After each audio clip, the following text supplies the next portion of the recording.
नमस्कार दोस्तों।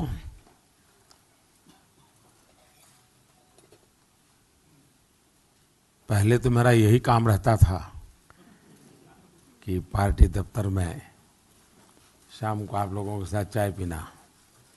अब काफ़ी लोग बदल गए हैं, टीम काफ़ी, कुछ लोग पुराने अभी भी दिखते हैं, लेकिन मुझे अच्छा लगा आज मुझे आपके बीच आने का अवसर मिला। वैसे मुझे आने में थोड़ी देरी हुई, थोड़ा आपको इंतज़ार करना पड़ा।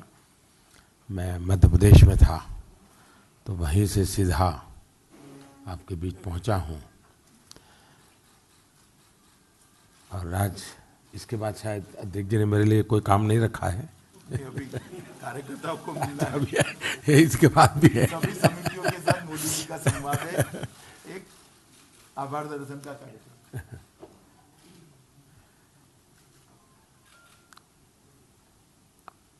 मैं मानता हूं कि कुछ बातें दुनिया के लिए हम गर्व के साथ कह सकते हैं। ये दुनिया का सबसे बड़ा लोकतंत्र है, लेकिन इस लोकतंत्र की ताकत क्या है, ये विश्व के सामने ले जाना, ये हम सबका दायित्व है। ये कोई सरकार का या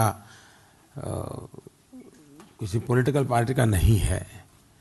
और मैं मानूंगा कि विश्व को हमने प्रभावित करना चाहिए कि हमारी डेमोक्रेसी कितनी वाइब्रेंट है, कितनी विविधताओं से भरी हुई है, कितनी अच्छाइयाँ हैं उसमें। अब इतना बड़ा चुनाव चल रहा है, 2 चुनाव ऐसे गए 2009 और 2014 के, आईपीएल मैच को भी बाहर ले जाना पड़ा था। आज जब सरकार सक्षम होती है तो रमजान भी चलता है, आईपीएल मैच भी चलता है, ईस्टर भी होता है, हनुमान जयंती भी होती है, राम जयंती भी होती है, नवरात्रि भी होता है, बच्चों के एग्ज़ाम भी चलते हैं और चुनाव भी चल रहे हैं, और सब कुछ, यानी ये हमारे देश की अपनी ताकत है। मैं इसको कोई सरकार की अमानत के रूप में पेश नहीं कर रहा हूँ, ये भारत के गौरव की बात है। ऐसी बहुत सी चीज़ें हैं जो आप लोग भी, और मैंने देखा है शायद पत्रकारिता जगत में नेचुरल कैलेमिटी जब होती है तब उनकी हालत बड़ी ख़राब होती है, दौड़ना पड़ता है। और दूसरी शायद चुनाव के समय होता है, इतनी उनको इतनी कंपटीशन होती है, इतनी मेहनत करनी पड़ती है, उतनी धूल फाकनी पड़ती है, और सोशल मीडिया आने के बाद डबल अकाउंटेबिलिटी हो गई। एक तो जहाँ काम कर रहे हैं वहाँ की, और दूसरी पर्सनल जो ट्वीट करते हैं उसकी, तो उसके लिए डबल अकाउंटेबिलिटी में आपको काम करना पड़ रहा है। तो आपने भी बहुत परिश्रम किया है। जरूर 23 तारीख तक आपको कुछ न कुछ आराम आपके ऑफिस से मिलेगा, हमारी तरफ से तो जरूर मिलेगा।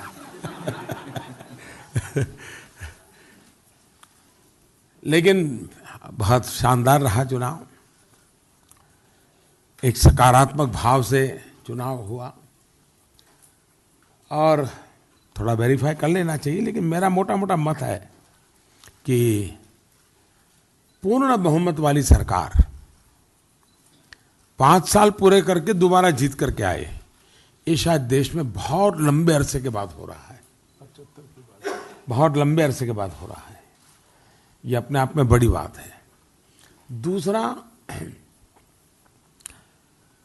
तय करके के चुनाव लड़ा गया हो और चुनाव में सरकार बनती हो, वैसा भी बहुत कम हुआ है। बीच में जितनी सरकारें बनी तो परिस्थिति ने जो बना दिया, उसको किसी को 1 साल मिल गया, 2 साल मिल गया, या तो किसी पारिवारिक परंपरा से मिल गया। देश में एक्चुअली जनता के बीच में निर्णय करने का अवसर आया हो और उसमें सरकार बनती हो, ये मौका 14 में मिला और दूसरा मौका अभी 19 में मिल रहा है। कभी न कभी इसका एनालिसिस आपके यहाँ जो पंडित लोग हैं उन्होंने जरूर करना चाहिए। आपको लोगों को तो शायद उतनी स्पेस मिलती नहीं है, आपको तो थोड़ा चीज़ें दे करके दिन गुजारना पड़ता है। लेकिन जरूर जब आप एडिट बोर्ड में मिलने जुलने का मौका मिलता होगा तो जरूर ये बातें आप उनसे कर सकते हैं, लेकिन मेरा बहुत सुखद अनुभव रहा है। जब मैं चुनाव के लिए निकला तब ये मन बना करके निकला था, और आज आखिरी सभा तक उसी बात को मैं बराबर अपने आप को उसी धार पे रखा हूँ। और मैंने देशवासियों को ये कहा था कि मैं आपके पास आया हूँ धन्यवाद करने के लिए। 5 साल मुझे देश ने जो सहकार दिया, आशीर्वाद दिया, अनेक उतार चढ़ाव आए होंगे, अनेक मोड़ आए होंगे, लेकिन हर समय देश साथ रहा। और इसलिए मेरे लिए चुनाव अभियान एक प्रकार से 5 साल का जनता जनार्दन के सहयोग का धन्यवाद अभियान था। और मैं जहां पहुंच सकूं पहुंच करके मैंने धन्यवाद ज्ञापन किया है। आप लोगों के बीच भी मैं धन्यवाद करने के लिए आया हूं, और आपके माध्यम से देशवासियों का भी धन्यवाद करना चाहता हूं। और दूसरा, धन्यवाद के साथ मैंने ये भी कहा कि जिन यात्रा को हमने शुरू किया है उसको आगे बढ़ाने के लिए हमें आशीर्वाद चाहिए। और मैं देख रहा हूं कि जनता पहले से ज्यादा बढ़ चढ़ करके आशीर्वाद दे रही है।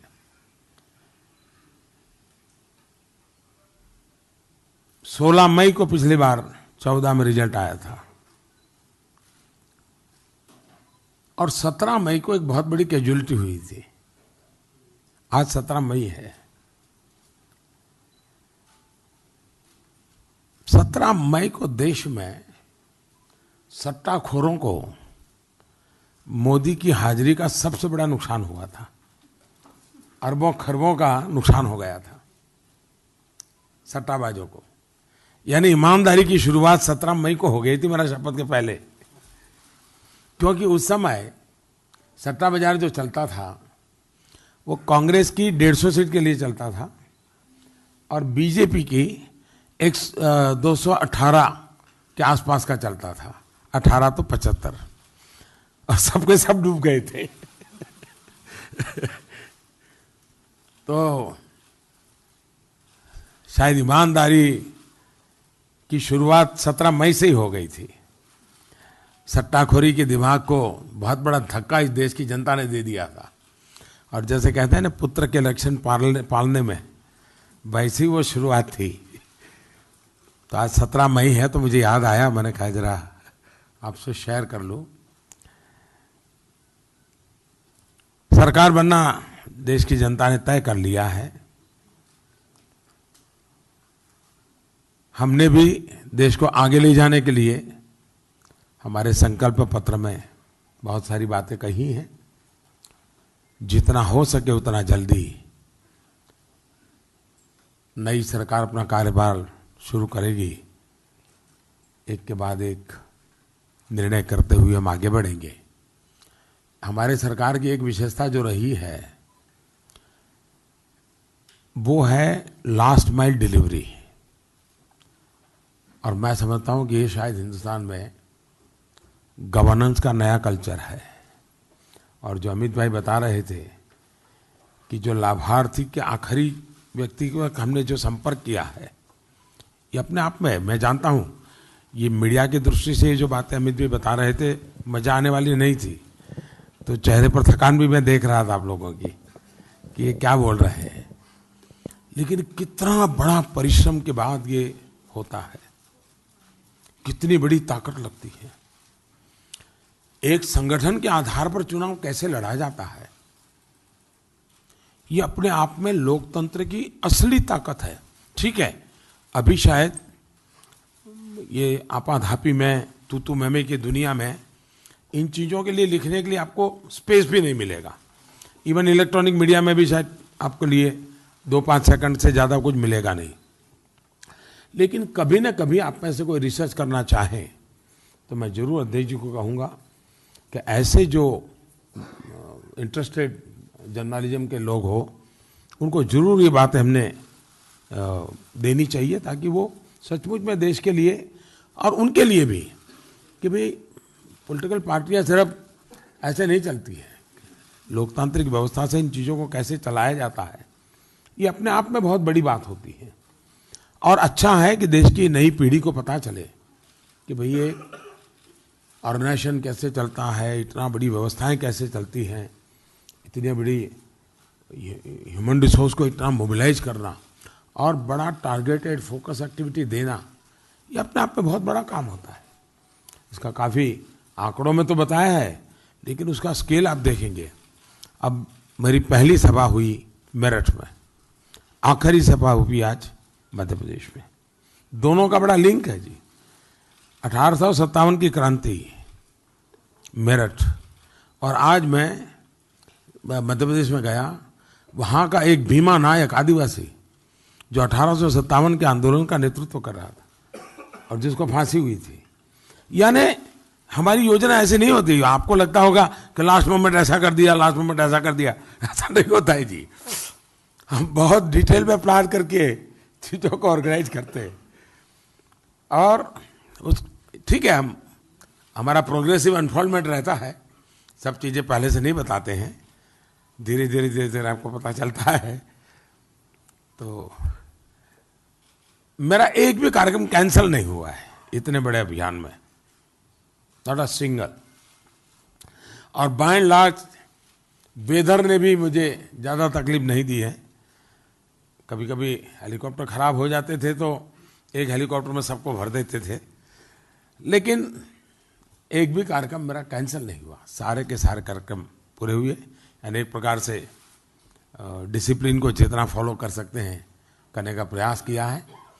और पहले दिन से चेहरे पर जो उत्साह और उमंग था, उसी उत्साह और उमंग के साथ आपके बीच आया हूँ। और अभी शाम का एक कार्यक्रम पूरा होने के बाद फिर से अपने सरकारी कामों में जुड़ जाऊंगा। तो धन्यवाद दोस्तों, आपसे मिलने का मौका मिला। Thank you very much and thanks for everything.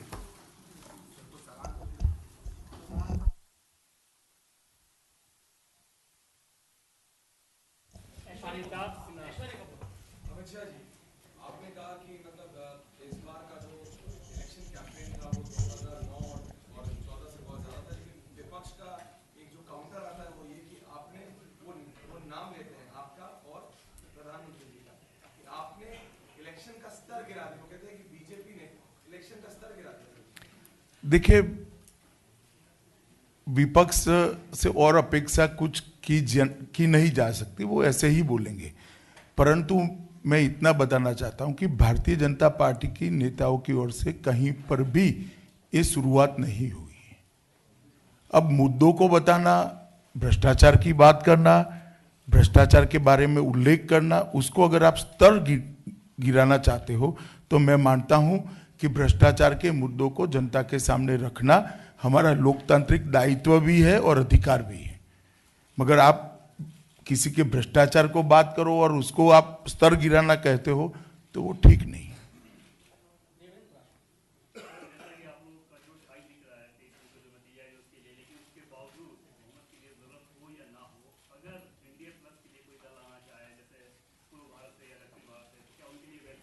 नहीं नहीं, आप पहले दो चीजों को मिक्सअप मत करिए।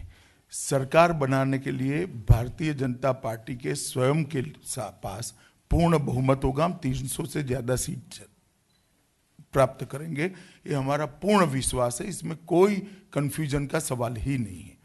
सरकार एनडीए की बनेगी और उसके बाद भी हमारी नीतियों और कार्यक्रमों को देखकर कोई जुड़ना चाहता है तो सभी का स्वागत है। के चुनाव में विपक्ष बिखरा हुआ नहीं था, कई गठबंधन नहीं थे और भाजपा को पूर्ण बहुमत मिला था। इस बार कई राज्यों में गठबंधन बने हैं, पूरे देश में नहीं हुआ, उसका कितना असर चुनाव? देखिए, हमने 2014 से ही 50% की लड़ाई की तैयारी की थी और जिस प्रकार से नरेंद्र मोदी सरकार का परफॉर्मेंस रहा, मैं आपको दो आंकड़े कहना चाहता हूँ। 22 करोड़ से ज्यादा लाभार्थी केंद्र सरकार के थे, 22 करोड़ से ज्यादा, और हमें गत चुनाव में 17 करोड़ वोट मिले थे। गत चुनाव में हमारे पास 2.5 करोड़ कार्यकर्ता थे, इस बार 11 करोड़ कार्यकर्ता है। हमें चुनाव को 50% का चुनाव मानकर लड़े हैं। और आपका शायद ध्यान नहीं गया, हिमाचल प्रदेश, गुजरात, अपना त्रिपुरा, इस सब राज्यों में 50% क्रॉस किया है। यही थ्योरी के आधार पर क्रॉस किया है। और मुझे पूरा भरोसा है कि अब ये जमाना चला गया है कि दो नेता दिल्ली के ड्राइंग रूम में हाथ मिलाएंगे तो उनके पीछे मतदाता बंधुआ मजदूर होकर चला जाएगा। मतदाता अपना मत खुद तय करता है, अपना वोट खुद तय करता है और देश के और अपने क्षेत्र के भले के लिए उसका उपयोग करता है। अमिताभ सिन्हा। अमित भाई, एक सवाल है कि इस चुनाव में पहली बार ऐसा देखा गया कि प्रधानमंत्री के नाम पर भी काफी सवाल उठे। बड़ी बड़ी जो नेत्रियां हैं उन्होंने सवाल उठाए, उनकी जाति पर सवाल उठे। तो क्या ऐसी तल्ख टिप्पणियों से कि आप लोग बैकफुट पर आते थे या जरा भी बैकफुट पर नहीं है। हम आत्मविश्वास के साथ हमारे परफॉर्मेंस के आधार पर, हमारे भावी कार्यक्रमों के आधार पर गए हैं। हमारे पास एक सुदृढ़ संगठन का खाका है जिसने हर चीजों का जवाब न सिर्फ माइक में, जनता के बीच में जाकर छोटे से छोटे ग्रुप में संपर्क कर कर भी दिया है। इसलिए मुझे पूरा भरोसा है कि ये सारे गलत प्रचार का कोई असर जनमानस पर नहीं हुआ, उल्टा सिंपैथी बढ़कर हमारे पक्ष में वातावरण और दृढ़ हुआ है। मेघा प्रसाद। अमित जी, पिछले 2-3 दिनों से जो बंगाल में हो रहा है वो चर्चा हो रही है मीडिया में। बहुत क्लियर एलिगेशन है आपके ऊपर ममता बनर्जी की तरफ से कि हिंसा भारतीय जनता पार्टी ने कराई, आपके लोगों ने कराई, सिचुएशन खराब आप लोग की वजह से। मेरे 80 कार्यकर्ता मारे गए हैं मेघा जी 1.5 साल में। भारतीय जनता पार्टी के 80 कार्यकर्ता मारे गए हैं। क्या जवाब है ममता जी के पास? कौन हिंसा फैला रहा है? और हम तो पूरे देश भर में चुनाव लड़ रहे हैं। केरल में भी लड़ रहे, तमिलनाडु में लड़ रहे, राजस्थान में लड़ रहे, मध्य प्रदेश, दिल्ली, गुजरात, आसाम। कहीं क्यों हिंसा नहीं होती है? वो अकेली ममता जी अकेली वेस्ट बंगाल में लड़ रही, वहीं क्यों हिंसा होती है? अगर हमारे कारण हिंसा होती तो हम तो सब जगह चुनाव लड़ रहे हैं। और हमारे 80 कार्यकर्ता मारे गए हैं। और मुझे तो दुख ममता जी से नहीं है, आप लोगों से है कि ऐसी चीजों को आप बल देते हो। आपने उनको काउंटर क्वेश्चन करना चाहिए कि 80 लोग तो भारतीय जनता पार्टी के मारे गए हैं, मगर मैं देख रहा हूं कोई पूछता नहीं है मीडिया में। अंजना ओम कश्यप। मेरा सवाल प्रधानमंत्री जी आपके लिए है, आपकी इजाजत से। पहले हम तो डिसिप्लिन सोल्जर है, अध्यक्ष हमारे लिए सब कुछ होते हैं। क्योंकि प्रधानमंत्री के मन की बात थी, उन्होंने कहा कि मैं मन से कभी साथी को लातूराम गोडसे पर दिए बयान के लिए माफ नहीं करूंगा। मेरा सवाल ये है कि अगर वो भारतीय जनता पार्टी के टिकट पर जीत कर आती है तो क्या पार्टी उनका स्वागत करेगी या बाहर का रास्ता देगी? नहीं, पार्टी ने उनको सो कॉज नोटिस इश्यू करने का निर्णय किया है। उनका जवाब आने के बाद डिसिप्लिनरी कमेटी इस पर निर्णय करेगी। ये हमारी पार्टी का संविधान है और इसके हिसाब से आगे कार्यवाही होगी। अखिलेश सिंह। अखिलेश जी। 300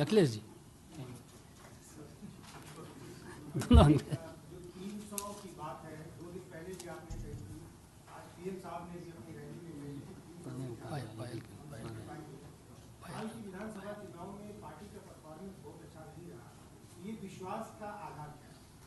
विश्वास का आधार 5 साल में नरेंद्र मोदी सरकार ने जो काम की है वो काम, और हमारा चुनाव अभियान में जो जनता से रिस्पांस मिला है वो रिस्पांस का एनालिसिस करने के बाद मैं कह रहा हूं कि हम 300 से ज्यादा सीटें जीतेंगे। ये चुनाव देश का प्रधानमंत्री चुनने का चुनाव है। देश का प्रधानमंत्री कौन बने, देश में किस पार्टी की सरकार हो, इस पर फैसला करने का चुनाव है। आप जो इंगित कर रहे हो, मैं आपको बता दूं, ये तीनों राज्यों में भी भारतीय जनता पार्टी पूर्ववत स्थिति प्राप्त करेगी। पॉलमी।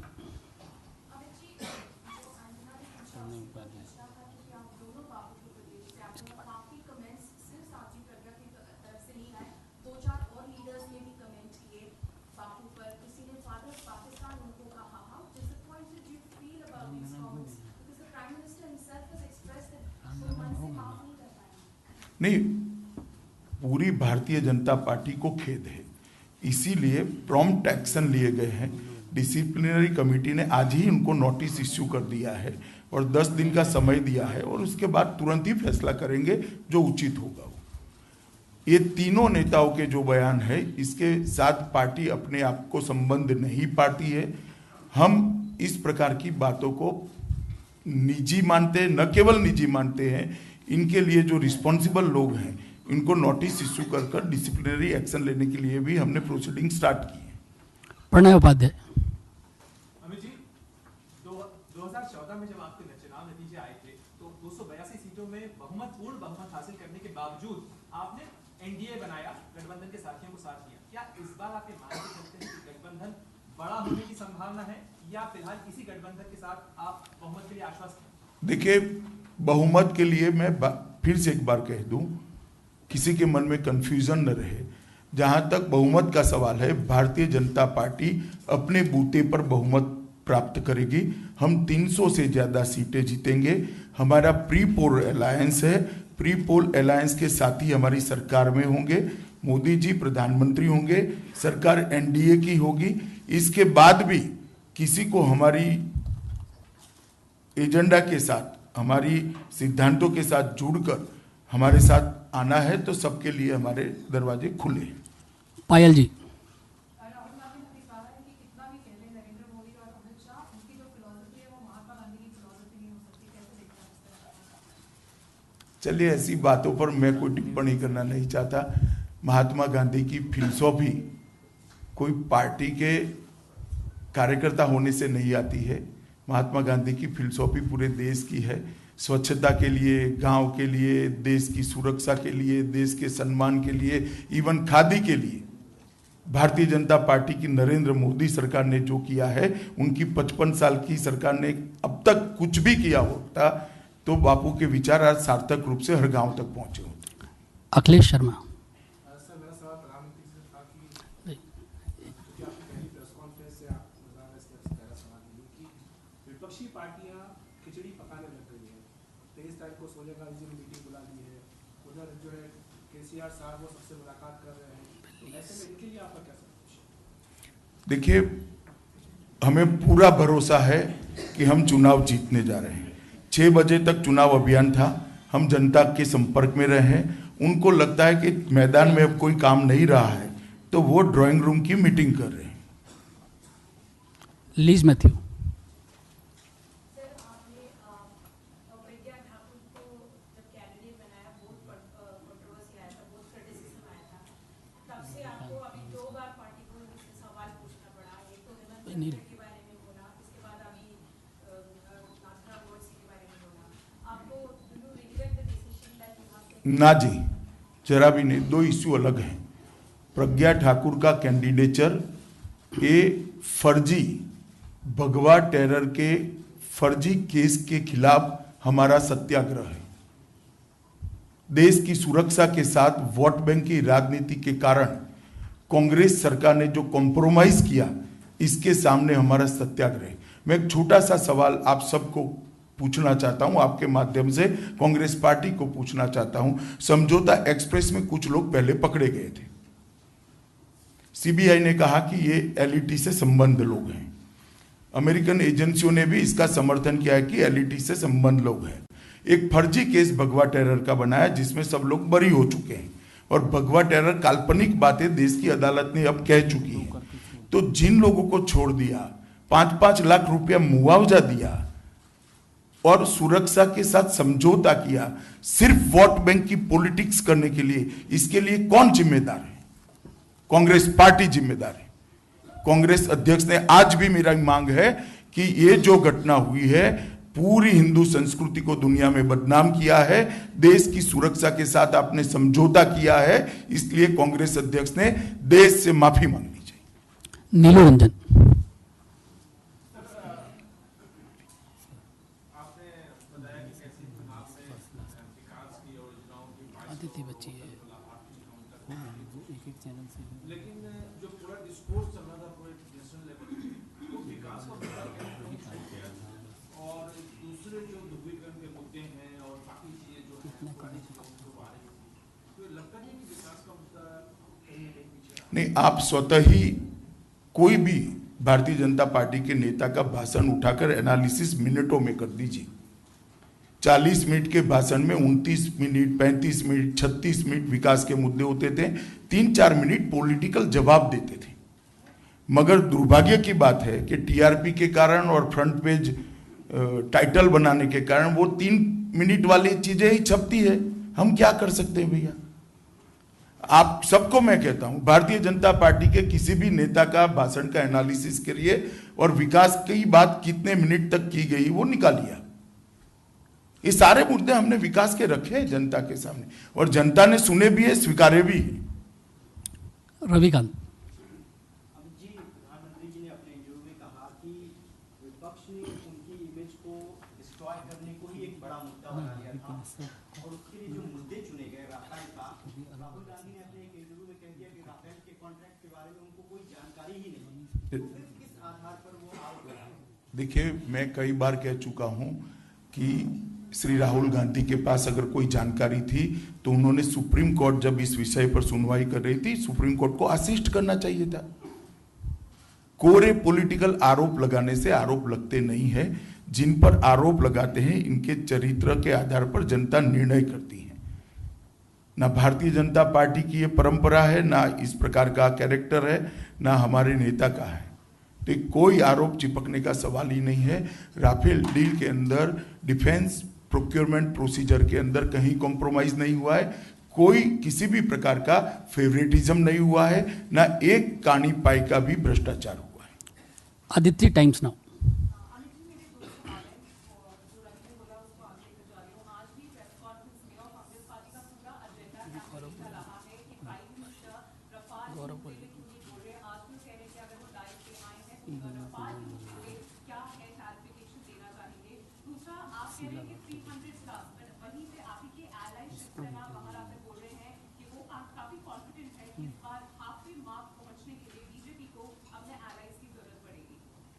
चलिए वो ठीक है, किसी के व्यक्तिगत विचार है, मगर हम बहुत ज्यादा सीटों पर लड़ रहे हैं, अच्छा फीडबैक हमारे पास है। मगर शिवसेना का भी जो व्यू है वो अपना व्यू है, इस पर मैं क्यों टिप्पणी करूं? मैंने मेरी बात जनता के सामने रखी, आपके सामने रखी, मैंने जवाब दे दिया ना। हर चीज का जवाब प्रधानमंत्री जी ने देना जरूरी नहीं है, क्योंकि सवाल का बुनियाद ही नहीं है, बेसिस नहीं है। कांग्रेस पार्टी पर जितने भ्रष्टाचार के आरोप लगे या तो केक से जनरेट हुए थे, या सुप्रीम कोर्ट ने जांच ऑर्डर किया था, या सीबीआई, उनकी साथ सरकार की सीबीआई ने इन्वेस्टिगेशन शुरू किया था, तब वो कटघरे में आए थे। इसका कोई बेस ही नहीं है, क्या जवाब देना है? नवीन। और देश की रक्षा मंत्री ने पार्लियामेंट के अंदर हर चीज का जवाब दिया, हर चीज का जवाब दिया, और सुनने के लिए भी राहुल गांधी बैठे नहीं थे। नवीन ए नहीं।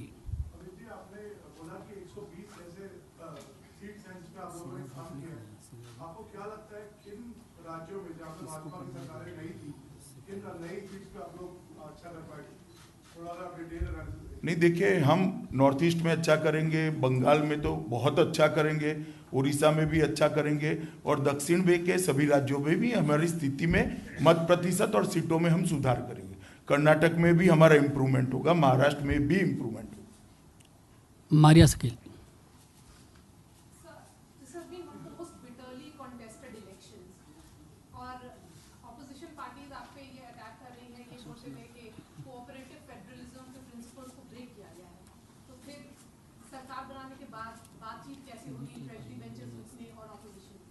मैं नहीं मानता चुनाव अभियान में आरोप प्रति आरोप से कोऑपरेटिव फेडरलिज्म का सिद्धांत टूट जाता है। हर चुनाव में होते हैं जी, और इतना संकुचित मन है तो साथ में दिक्कत आएगी। हमारा मन इतना संकुचित नहीं है। अशोक सिंघल। सवाल ये, आपने कहा कि हर 15 दिन में नई योजनाएं आप लोग लाते रहे हैं, काफी काम किए, कोई ऐसा काम तो हो जो पूरा नहीं कर पाए, जिसका मलाल हो? हम मीडिया को साथ में नहीं ले पाए, इसका 5 साल के बाद बहुत बड़ा मलाल है कि आप लोगों को कन्विंस नहीं कर पाए। चलिए, धन्यवाद सबका, बहुत बहुत धन्यवाद।